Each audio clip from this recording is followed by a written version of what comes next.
merci de rester fidèle au programme de la TSTV. Il est 20h, c'est l'heure du journal. Tout de suite, les titres. Le Ramadan marque une période de solidarité et de partage, un moment pendant lequel la fédération Ahlou Hidma établie à Louga depuis quelques années distribue des packs ndogo et des barquettes de repas dans les hôpitaux, les prisons et les familles démunies à l'heure de la rupture du jeûne. Toujours en ce qui concerne le Ramadan 2023, 150 imams et 30 délégués ont reçu chacun un sac de riz, du sucre et une enveloppe de la part du ministre des Forces armées, Maître Sidiki Kaba, communément appelé Dougitigi de Tambacounda. À Bignona, Mamadou Korkaba, qui a été inhumé samedi, repose désormais avec sa famille au cimetière de Bignona. Le maire de la commune a appelé à plus de reconstitution au niveau de la municipalité, exhortant les habitants de la municipalité à organiser une procession en l'honneur de Korka.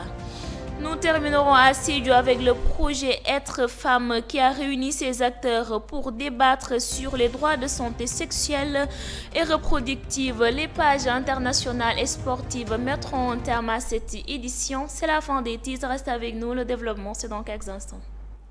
mbokk yi juróom-ñetti waxtu moo jot waxtu wi ñeer xibaaru mbarax yi ci kàllaame ko ci li gën a fës ñu dooree ko foofee ca diwaanu Louga fédération Ahlou Hidma bés bu jot nag dañuy séddale ay ndogu ca weeru koor bi yépp foofu nekk li nga xam ni mooy weeru solidarité ak partage jagleel ko ñi nga xam ni seen loxo jotu seen ginnaaw yóbbu ko ca lopito ya ak it ca prison ya ñu wutali ca Tambacounda ak ministre des forces armées di Sidiki Kaba daal dina séddale ay don ci weeru koor gi jagleel ko téeméer ak juróom fukki imam ak it fanweeri délégué foofee ca gox ba dinañ wax ci it leneen lu ñeel génnub àddina Mamadou Korkaba moom nag jébal nañu ko boroomam ni ki gaawo bi ñu génn ca cimetière yu Bignona leneen lu ñeel projet bi ñu duppee Être Femme ca Sédhiou amal nañ ab ndaje waxtaan ci wérgu yaramu jigéen ñi ak it lu ñeel seenub néegu sëy mbokki ñaareelu pàcc xibaar yi day ñeel xibaaru tàggat yaram ñu ànd ci ak Mbay Papa Ji la gën a fës ca biti réew ñu ànd ci ak Umul Xayri Cissé loolee mooy ponk yi gën a fës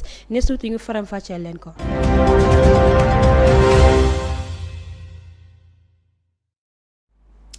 Le Ramadan marque une période de solidarité et de partage, au moment pendant lequel la fédération Ahlou Hidma a établi à Louga depuis quelques années distribue des packs ndogo et des barquettes de repas dans les hôpitaux, les prisons et les familles démunies à l'heure de la rupture du jeûne. Fondé et présidé par Serigne Mouhamadan Mbacké Mourtada, elle œuvre dans le social, surtout chez les familles démunies. C'est un extrait de Goro Mbodj.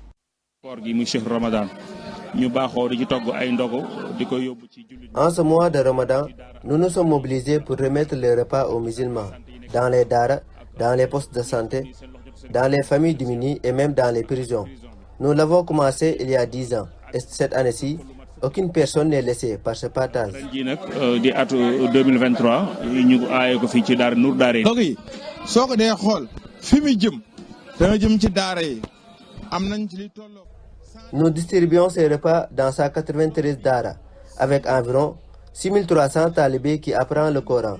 Aussi, dans 40 familles démunies, à l'hôpital régional, dans les places publiques, comme le réseau de Louga, la mosquée de Mam Malik, la mosquée de Garas Touba et partout dans le département, comme les villages de Nimbisek, Wilingara, Palen, Kermbari et Makabaragay. Tous ces villages vont être servis. Au total, 100 repas ont été distribués et les gens ont apprécié car c'est cela qu'on connaît au Sénégal, la solidarité et le sens du partage. mbokk yi ñu door xibaar yi ca Louga ak fédération Ahlou Hidma bés bu jot na dañuy def ay ndogu di ko yóbbu ca lopito ya ci prison ya ak it di ko séddale ñi nga xam ni seen loxo jotul seenub ginnaaw ci fàttali nag Serigne Mouhamadan Mbacké Mourtada moo fondé boobule fédération jug taxaw tembe jàppale ñi nga xam ni seen loxo dafa jotul seen ginnaaw ñu ànd ci ak gorombo ci ay leeral. koor gi muy Cheikh Ramadan ñu baaxoo di ci togg ay ndogu di ko yóbbu ci jullit ñi. ci daara alxuraan yi hôpital ak ci centre de santé yi nekk Louga ak ñi nga xam ni seen loxo jotu seen ginnaaw ñu koy wax social ak ba ci prison bi lii nag at def nañ ko lu mat fukki at ak lu topp ren jii nag di atu 2023 ñu aaye ko fii ci daara Nour daara yi. ndog yi soo ko dee xool fi mu jëm dana jëm ci daara yi am nañ ci li tolloog 193 daara mu tolloog limu 6300 et quelque juróom-benn junniy donga ak juróom-benn téeméer ak lu topp ci ay donga daara am na ci ay kër yoo xam ne nii ñu lox jotu seen gannaaw la war naa toll si ñeent fukk am na hôpital ba am na yenn place publique yi lu mel ni tey réseau ba daañu fa yóbbu ndogu lu mel ne jàkkee Maam Malick lu mel ne jàkkee ji nekk garage suba fa suñu faa tàmbali tey jii ak yeneen daara yi nga xamee ni nag bokkuñ ci lim boobu mooy daara yi wër dëkk bi ci biir département lu demee nag Njimbi Seck lu demee nag Wali Ngara Paaleen kër Mbaarik ak Màkka Barage yii daan leen ci jox ci ndog yi nag munu bi mi ngi toll si téeméeri mbanay fonde la ñuy togg par bis ak fanweer yu niin moo xam ceeb la moo xam leneen ak junniy mburu ak 200 litres café mooy bëri ko 200 litres café ba mu fees ñu mën koo séddale ñooñu lañ koy séddale. Toujours en ce qui concerne le Ramadan 2023, à Tambacounda, 150 imams et 30 délégués ont reçu chacun du riz, du sucre et une enveloppe de la part du ministre des Forces armées, Maître Sidiki Kaba, communément appelé Dougutigi de Tambacounda. Il promet de continuer cet appui aux autres couches qui est une pratique léguée par la génération antérieure. D'après Sidiki Kaba, il l'a hérité de son père. C'était en présence de Junior Ba. Je pense que le mois béni de Dieu est un moment très important de piété, de partage et de pardon. Depuis de nombreuses décennies, je suis toujours venu à Tambacounda, dans la maison familiale, pour partager ces moments avec les mosquées, les imams, les délégués de quartier, les personnes démunies qui ont besoin de savoir que ce mois-là est un mois aussi de solidarité. C'est la raison pour laquelle nous avons demandé à l'imam Ratib de faire une liste et il nous a donné une liste de 130 imams et nous avons 30 délégués et les différentes couches de la population de Tambacounda présentes à qui nous avons voulu manifester notre solidarité dans ce mois béni de Dieu. mbokk yi ñu wutali ca Tambacounda ak kii di ministre des forces armées di maître Sidiki Kaba séddale na lu toll ci ay saaku ceeb saaku suukar ak it enveloppe bu takku jagleel ko téeméer ak juróom fukki imam ak it fanweeri délégué ca gox boobee ñu ànd ci ak suñu natango Junior Ba ma ñu fa teewaloon. d'accord yàgg na fi sama ko daan na ko def ñu ngi ci at bu ne damay ñëw Tambacounda dès le premier jour nekk ak population yi particulièrement li may ciblé mooy mosquée yi ndax jàkk yi foofu la ñëpp di dem di julli di def seen jaamu yàlla donc looloo tax maa ngi incité ci côté boobu ak imam yi bi mu war a ñëwee moom wax imam mu def liste moom moo def liste lu toll téeméer ak fanweeru nit imam alors liste boobu jox nañ leen li nga xam ne war nañ leen ko jox parce que ci weeru koor bi am na li nga xam ne njaboot yëpp am na li nga xam ne loolu la ñu soxla loolu lañ def te di ñaan suñu borom alors ñu jullee ko ñu def ko ay at yu bare ci jàmm ak salaam te buñ kenn manqué li ma ci mën a teg mooy di tamit délégué de quartier yi ak yeneen xeetu population yi nga xam ne bëgg nañu tamit ñu am ndimbal ñu ngi koy def pour que ñëpp mën a xam ne que weer bi weeru partage la loo mënta am da nga ko war a bokk ak sa mbokk. Mamadou Korkaba, qui a été inhumé depuis samedi passé, repose désormais avec sa famille au cimetière de Bignona. Le maire de la commune a appelé à plus de reconstitution au niveau de la municipalité, exhortant les habitants de la municipalité à organiser une procession en l'honneur de Korka. Le père témoigne au sujet de son fils et condamne en ce sens les propos du ministre en charge des droits humains. Nous écoutons Bakary Diatta, maire de Bignona, et Mamadou Boboba, père du dauphin, au micro d'Abdoulaye Cissé. Vous savez, le Sénégal est un état de droit. On ne peut pas commanditer le crime et l'assassinat. Et ce n'est que les forces de l'ordre rétablissent la tranquillité et la sécurité des populations.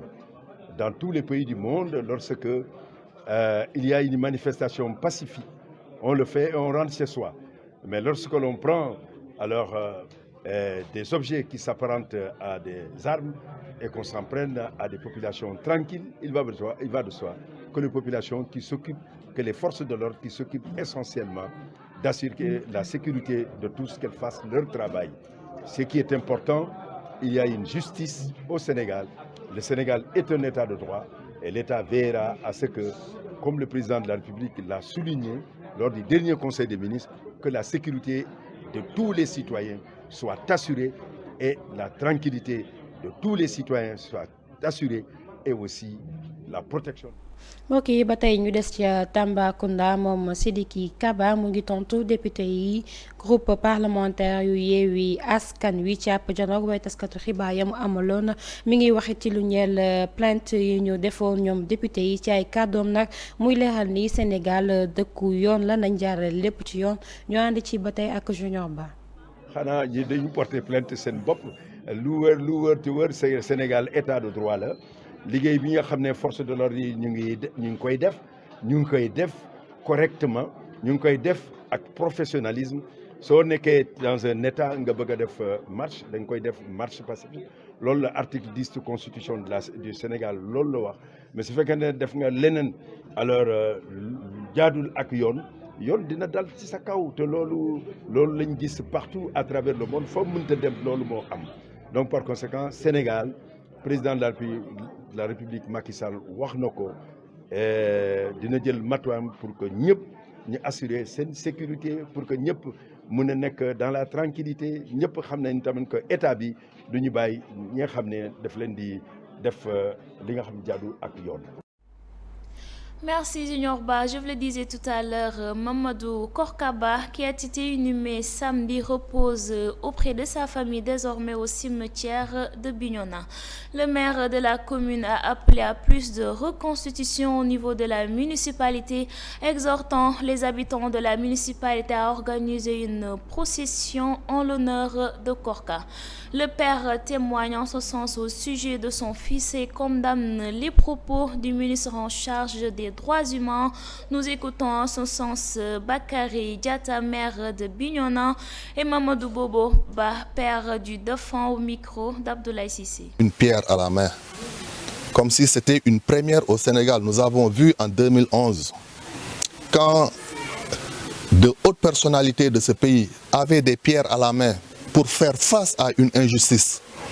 Aujourd'hui, si des enfants descendent dans la rue pour braver cette injustice, on leur tire dessus.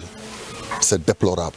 Nous sommes sidérés de voir un traitement à deux poids, deux mesures par rapport à la justice du Sénégal. C'est vrai que nous n'allons pas arrêter de mener des procédures judiciaires parce que nous avons encore confiance à une partie de la justice. C'est vrai que depuis lors, nous avons enclenché des procédures qui n'ont abouti à rien jusque-là, mais cela n'empêche que nous continuons, parce que quand cela ne tient, la vie ne s'arrête pas aujourd'hui. Seul le pouvoir divin est éternel. Ceux-là qui dirigent aujourd'hui les instances vont quitter demain, ils seront remplacés par d'autres, mais les documents vont rester. Les gens ne seront pas amnésiques, on se souviendra de toutes les responsabilités qui ont été tenues à n'importe quel niveau jusqu'à avoir les principaux responsables. Donc, pour ce qui est de ce bas monde, déjà, nous pensons que justice sera faite et nous l'espérons dans les prochaines années à venir, même si ce n'est pas avec le régime actuel, mais justice sera faite de toute façon et que les coupables seront traduits en justice. Le ministre, il paraît qu'il y a le journaliste qui lui a posé la question s'il a entendu ce qui s'est passé à Bignona. Il y a un enfant qui est décédé à Bignona. Le journaliste lui a répondu, le ministre lui a répondu, lui il ne sait pas. Après, jusqu'à le journaliste il a posé la question, en tant que ministre, vous ne savez pas. Il dit qu'il a vu ça comme ça, il a entendu ça comme ça, mais il n'est pas au courant. Bon, ça, il y a des mots qu'il a dit même, mais je ne peux pas les répéter. Donc, parce que moi, vraiment, je suis apolitique. Je ne suis pas ni pour Sonko, ni pour un autre, je suis apolitique. Le moment de vote, si le vote est arrivé, je vais voter à qui je veux voter. Personne ne va savoir à qui je vote. Donc, il ne faut pas qu'il croie que moi, je suis politicien. Moi, je ne suis pas politicien.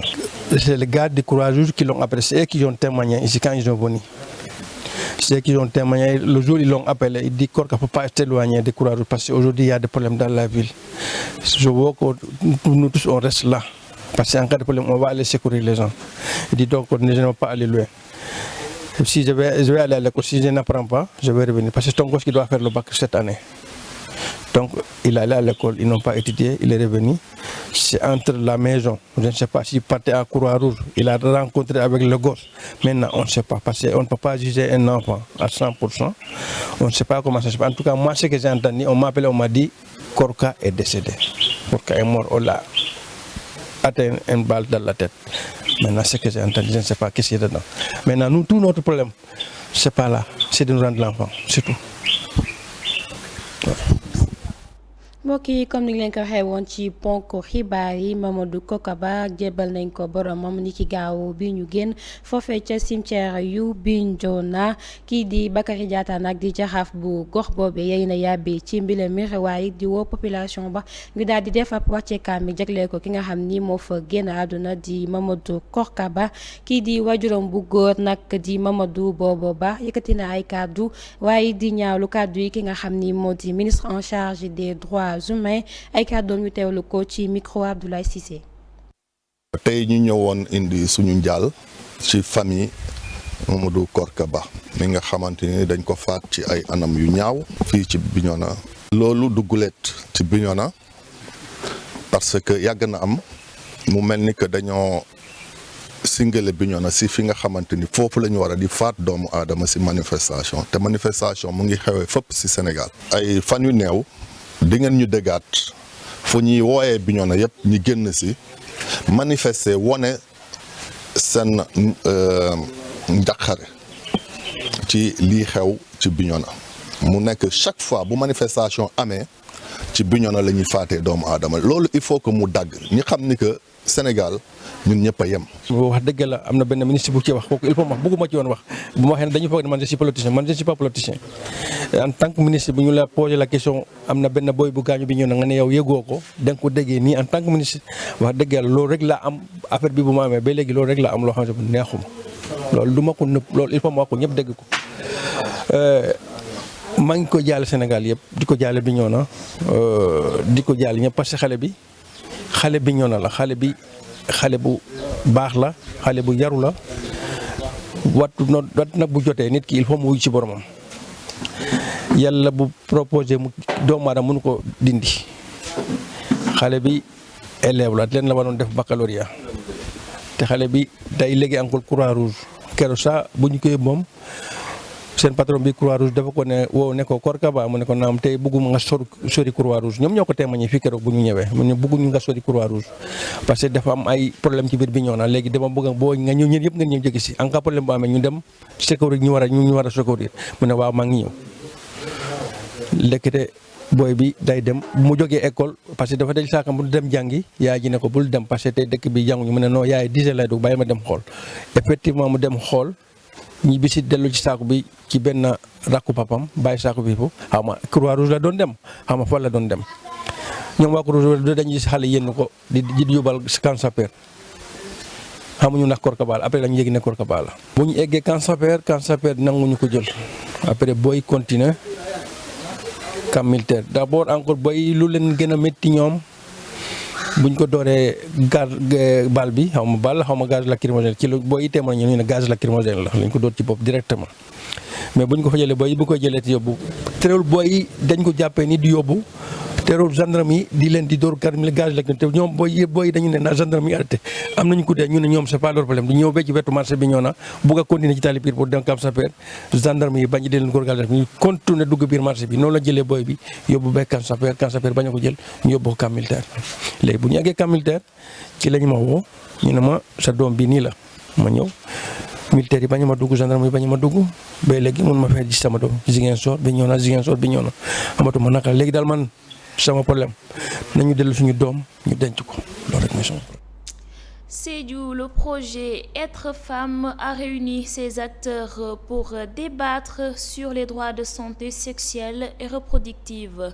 Cette formation inclut les élus locaux et le personnel sanitaire qui entrent dans les activités du projet. Les femmes de la région de Sédhiou ont fait un plaidoyer en ce sens sur ce problème de droit à la santé sexuelle et reproductive. Nous les écoutons au micro d'Anna Senghor. Je vais un peu revenir sur le projet. C'est un projet de promotion. Être Femme est un projet de promotion des droits en santé sexuelle et reproductive. Nous sommes plusieurs partenaires dans le projet. Il y a l'AGS, représentée par Joséphine Dawissi, il y a la FAFS, il y a la région médicale et COSPE. Donc, cette formation, faite à l'intention des élus, c'est-à-dire des élus locaux et du personnel des institutions sanitaires, entre dans le cadre des activités du projet Être Femme. C'est une formation qui est faite en prélude de table de concertation que nous comptons organiser. Nous allons faire des présentations des projets COSPE et FAFS. Après ces présentations, nous sommes dans les TDR et agenda. Nous avons déjà fait la présentation. Communément connu, autant pour moi, sur le nom de AGS, et partenaire du projet Être Femme, avec les autres partenaires que sont l'ONG COSPE, la région médicale, la FAFS. Comme vous le savez, l'AGS est chargée de dérouler des modules qui portent sur les droits humains en rapport avec la santé sexuelle et reproductive, mais également sur les violences basées sur le genre. Vous l'avez rappelé, dont la santé est une compétence qui nous est transférée.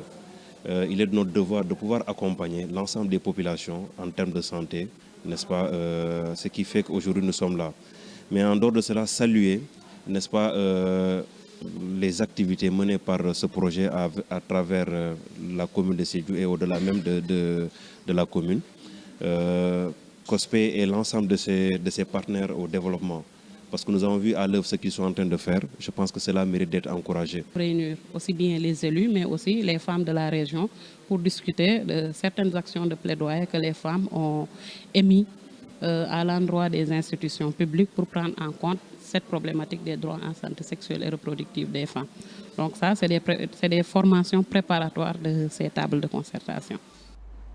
mbokk yi wàllu wergu yaram la ñuy jeexalee foofee ca diwaanu Sédhiou projet bi ñu dippee Être Femme dajale woon nañ ay ñoñom ñu waxtaan ci lu ñeel droit de santé sexuelle ak reproductif bu jigéen ñi ndaje ba nag sekkoon nañ ko ak élus locaux yeeg personnel de santé yi foofee ca diwaanu Sédhiou ana Clémentine Senghor moo ñu fa teewaloon. am projet bi nga xamante ne la partenaires yi bari ñu nga fa ñu ngi liggéey ensemble donc partenaires yi ñun la COSPE.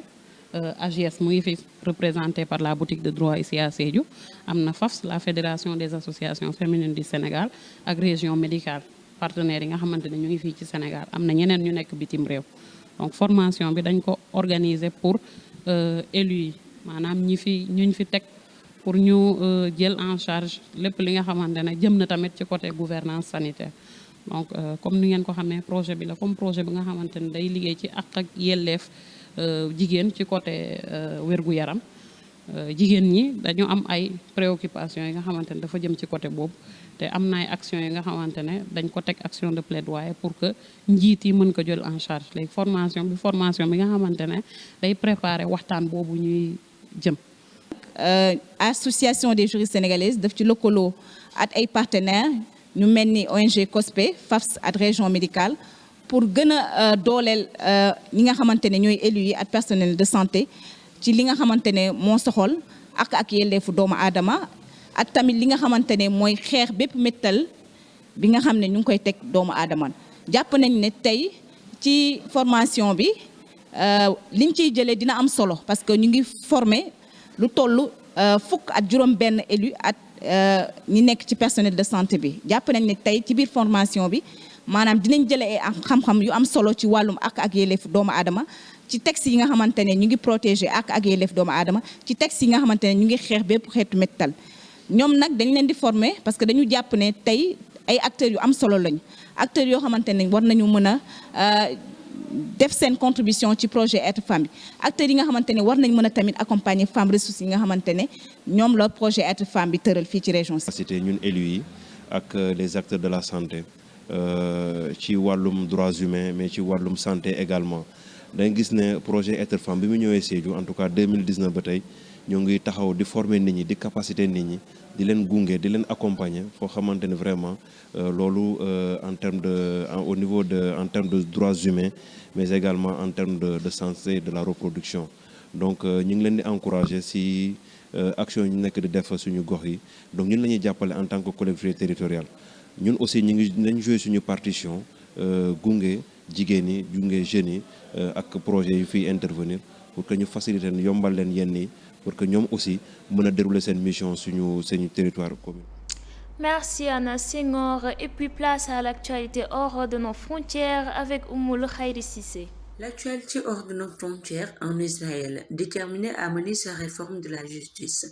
Benjamin Netanyahu élimine tous les obstacles qui se dressent sur son chemin. Dimanche 26 mars, dans la soirée, il a limogé son ministre de la Défense, Yoav Gallant. Et dans les rues, les opposants sont sortis en nombre pour dénoncer l'attitude et la politique du Premier ministre. L'actualité se poursuit en France jeudi 23 mars. Plus de 3 millions de personnes ont défilé dans la rue pour s'opposer à la réforme des retraites.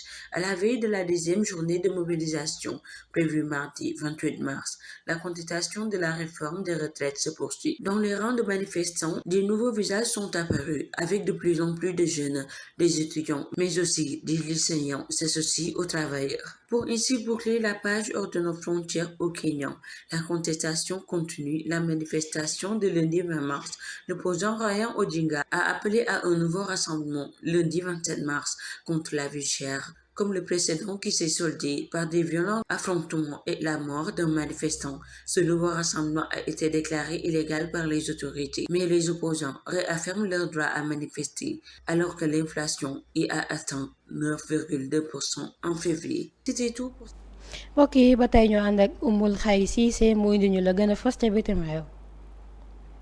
ci réewum Israël elimaanu jawriñ ji Benjamin Netanyahu daal dinay dàq démb ci dimanche yi ñaar fukki fan ak juróom-benn ci weeru mars bi ñu nekk ki nga xam ne moo nekk jawriñ ji ñu dénk wàllum défense Yoav Gallant ginnaaw bi nga xamee ne keroog bésu samedi daal dinay yëkkati ay kàddu wala sax doon ñaan loolee mën naa sànk réew mi mu mel ni nag moom Benjamin képp ki nga xam ne dafa daal di jàpp ne rek dangay gàllankoor gouvernement wam moom nag dina la dàq ca biti loolee nag waral askan wa daal di génn ca mbedd ya di ñaxtu wala sax di mettitlu li nga xam ne elimaanu jawriñ ji di Benjamin ma ngi koy def ci réew ma te amul fenn fi nga xam ne fa la ko daal di teg ci réewum France keroog bésu alxames ci lu toll ci 3 millions doomu aadama ñoo génn ca mbedd ya ngir nag ñaxtu li nga xam ne moo jëm ci wàllum réforme des retraites ëllëg ñaar fukki fan ak juróom-ñett ci weeru mars bi ñu nekk ñoom nag ñu war a amalaat beneen mobilisation jëmale ko ci réforme des retraites yi ci yooyu les manifestations yematul rek ci syndicalistes yi waaye li nga xam ne ñoo nekk ndongo yi nekk ci lycée yi ak ñi nekk ci daara ju kawe yi ñoom dañoo daal di bokk ci xeex ma ngir mi ñu jàppee ne sax seen intérêt ci la bokk xibaaru bitim réew yi dinañ ko jeexale ak dox ñaxtu yi nga xam ne dafa daal di wër àdduna wérngel képp ca Kenya opposition ba daal di génnaat ci mbedd yi ngir ñoom yi tamit di ñaxtu li nga xam ne moo nekk dund gu cher ga ci réew ma ginnaaw bi nga xamee ne sax dañ leen a tere yi les manifestations ñoom taxul ñu daal di tegg seen tànk benn yoon yooyu la dox ñaxtu nag ki ko jiite nekk Raila Odinga nekk ci opposition ba ñoom nag ña ngay xam le ne rek duñu tegg seen tànk fii ak amuñu li ñu bëgg ci njëg googule mbokk yi li moo fi ruusoon ci xibaar bi tim. Merci Oumoul Khairi Cissé. Puis terminons cette édition avec la page sportive de Mbaye Papadji.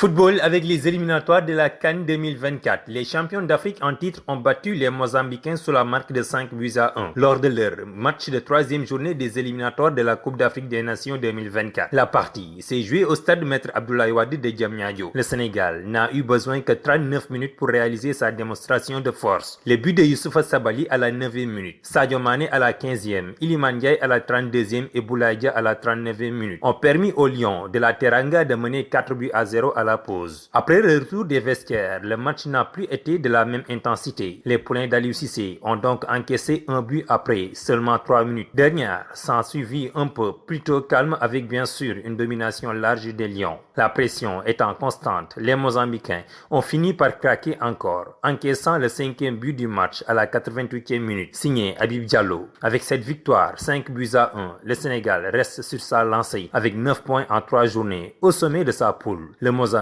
reste à la 2e place avec 4 points devant le Rwanda et le Bénin. Le match retour entre le Sénégal et le Mozambique aura lieu ce mardi au stade national de Maputo en Mozambique. Football toujours avec la 15e journée de la Ligue 2 sénégalaise de football professionnel qui s'est jouée ce week-end. À Thiès, Amitié FC a été tenu en échec par l'équipe mbouroise de Demba Diop FC. Match nul, d'un but partout. Et pourtant, après une première mi-temps vierge, les visiteurs n'ont pas attendu longtemps dans la seconde partie pour ouvrir le score à la 55e minute de jeu grâce à Mohamed Koli. 11 minutes plus tard, les Thiessois remettent les pendules à l'heure grâce à Hassan François Diouf. Un match nul qui permet aux Verts et Blancs de Amitié FC de prendre le fauteuil du leader avec 26 points, puisque Diamono de Fatick, qui occupait cette place avant cette journée, a été battu par les étudiants de Dakar Université Club sous la plus petite des marques, 1-0.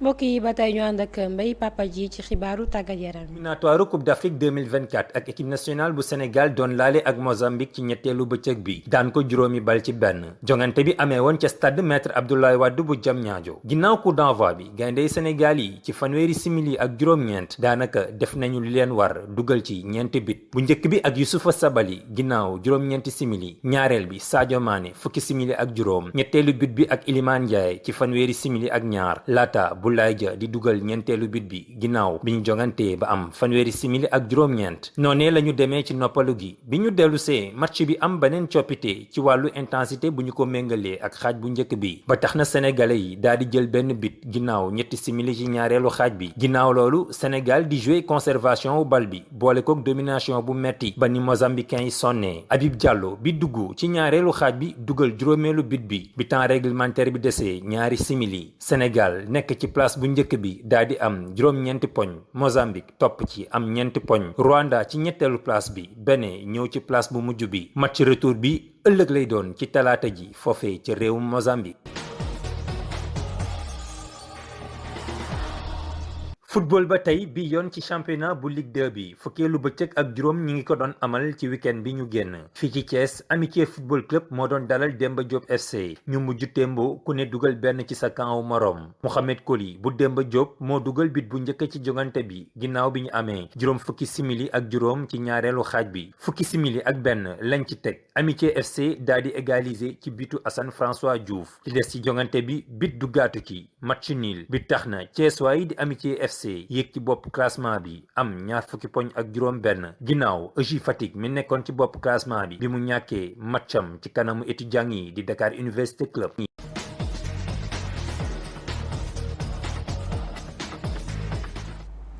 Merci Mbaye Papa Dji. Mesdames et messieurs, c'est la fin de ce rendez-vous d'information. Merci de l'avoir suivi. Restez fidèles aux autres programmes de la TSTV. Bonsoir. mbokk yi cant ak ngërëm ñeen na leen di leen jox dig daje ëllëg ci yeneen jotaay xibaar jërë ngeen jëf.